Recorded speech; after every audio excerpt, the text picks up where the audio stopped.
Welcome to the Slop Farm. Enjoy the video.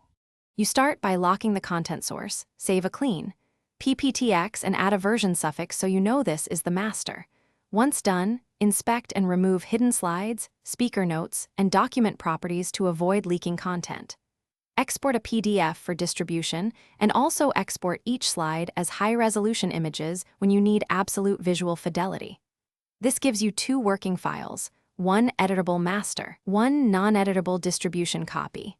Make sure to keep backups, because the rest of the process will transform the file. Next, convert anything you don't want changed into embedded images, replace text boxes and complex objects so geometric layout can't shift.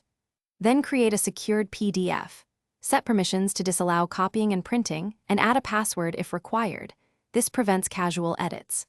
Back in PowerPoint, use the mark as final command and remove edit permissions from shared locations.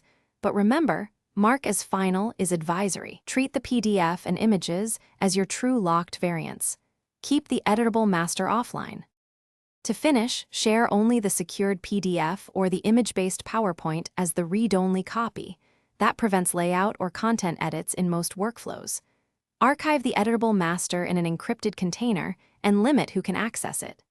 If someone still modifies content, revoke the shared file, reissue a digitally signed PDF, or update permissions on your storage link.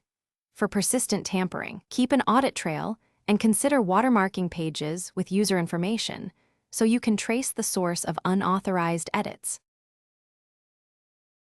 Thanks for watching. Consider subscribing if we helped you today.